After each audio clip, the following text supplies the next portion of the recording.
Hello guys, നമുക്ക് വെറുതെ ഇരിക്കുമ്പോൾ കുറിക്കാൻ വേണ്ടി മസാല കടല ഉണ്ടാക്കിയാലോ? അതിന് വേണ്ടി ഒരു 100 ഗ്രാം കടലയിലേക്ക് കുറച്ച് മുളക് പൊടി, 1 ടീസ്പൂൺ എടുത്തത്, 1/4 ടീസ്പൂൺ മഞ്ഞൾപ്പൊടി, 1/4 ടീസ്പൂൺ കായപ്പൊടി, പിന്നെ ഒരു അര ടീസ്പൂൺ പെരിഞ്ചീരകം, 2 ടേബിൾ സ്പൂൺ കടലപ്പൊടി, 1 ടീസ്പൂൺ അരിപ്പൊടിയും കൂടി മിക്സ് ചെയ്ത് അതും കൂടി ഇട്ട് കൊടുക്കുക. പാകത്തിന് ഉപ്പും കുറച്ച് വെള്ളം കൂടി വെച്ചിട്ട് ആ ബാറ്റർ ഒന്ന് ഇളക്കിയെടുക്കുക കേട്ടോ.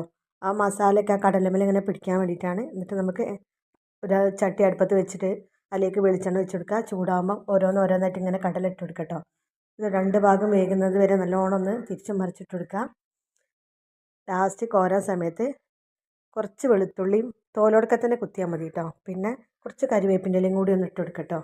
എന്നിട്ട് എല്ലാം കൂടി വെന്ത് കഴിയുമ്പോൾ ഒന്ന് കോരി മാറ്റുക. നല്ല ടേസ്റ്റാട്ടോ, നല്ല ക്രിസ്പി ആയിട്ട്. അപ്പം നിങ്ങൾ വീട്ടിലുണ്ടാക്കി നോക്കുക, എന്നിട്ട് ഫീഡ്ബാക്ക് അറിയിക്കുക. വീഡിയോ ഇഷ്ടപ്പെട്ടാൽ ലൈക്ക് ചെയ്യണം, സബ്സ്ക്രൈബ് ചെയ്യണം, ഷെയർ ചെയ്യണം. Okay, thank